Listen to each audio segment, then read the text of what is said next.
नमस्कार, मैं पंडित गणेश ठंगवाल स्वागत करता हूं आप सभी का अपने YouTube चैनल ज्ञान धर्म संगम पर। तो दोस्तों, जो लोग चैनल से नए जुड़े हैं वो लोग चैनल को सब्सक्राइब कर लें।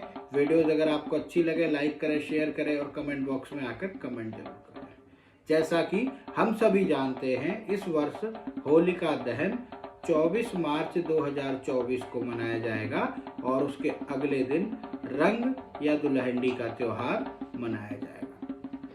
तो दोस्तों, उससे ठीक 8 दिन पहले प्रारंभ होता है होलाष्टक। होलाष्टक का नाम वैसे तो आप सभी ने अवश्य ही सुना होगा, परंतु क्या है होलाष्टक और क्या है इसके पीछे की वजह और कौन से ऐसे कार्य हैं जो होलाष्टक में करने चाहिए और कौन से ऐसे कार्य हैं जिनको होलाष्टक में वर्जित बताया गया है, तो आइए जानने की कोशिश करते हैं। पौराणिक कथाओं के अनुसार राजा हिरण्यकश्यप ने जब भक्त प्रहलाद को अनेकों कष्ट, यातनाएं और दंड देकर भी भगवान श्री विष्णु की भक्ति से विमुख नहीं कर पाया, तो उन्होंने प्रहलाद को मारने के लिए अपनी बहन होलिका के साथ मिलकर एक योजना बनाई। तो होलिका को वरदान था कि वह अग्नि में नहीं जल सकती है। तो योजना बनाई गई कि पूर्णिमा के दिन भक्त प्रहलाद को होलिका गोद में लेकर अग्निकुंड में बैठेगी और होलिका को क्योंकि वरदान प्राप्त है तो वह नहीं जलेगी और भक्त प्रहलाद अग्नि में जलकर भस्म हो जाएंगे। तो उससे पूर्व 8 दिन पहले भक्त प्रहलाद को कठोर कारावास में डाल दिया गया और उनको भोजन इत्यादि भी नहीं दिया गया, किसी से मिलने तक नहीं दिया गया। ऐसा अवसर पाकर भक्त प्रहलाद ने 8 दिनों तक भगवान श्री हरि विष्णु का ध्यान किया, नाम का जप किया और इन 8 दिनों के जप से भक्त प्रहलाद को ऐसा तेज प्राप्त हुआ कि जब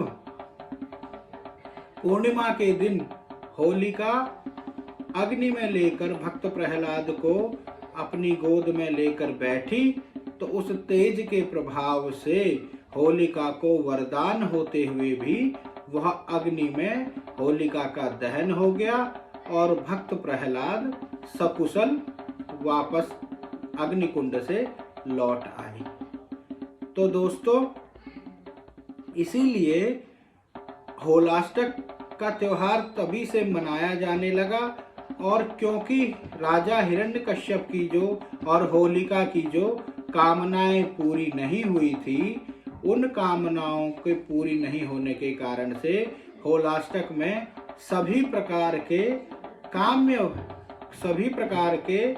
काम्य व्रतों को और संस्कारों को, गृह प्रवेश इत्यादि और विवाह आदि संस्कार, इस प्रकार के जो काम्य संस्कार हैं, काम्य अनुष्ठान हैं, जो किसी कामना के लिए अनुष्ठान किए जाते हैं, उन काम्य अनुष्ठानों को करने के लिए वर्जित बताया गया कि उन काम्य अनुष्ठानों की पूर्ति नहीं होगी, इसलिए उनको वर्जित बताया गया। और साथ ही इन 8 दिनों में जप तप व्रत जो कि अकाम्य दृष्टि से प्रभु को पाने के लिए व्यक्ति करे तो उसको श्रेष्ठ बताया गया। तो इन 8 दिनों में जो भी व्यक्ति जप तप व्रत करता है तो उसको श्रेष्ठ फल की प्राप्ति होती है।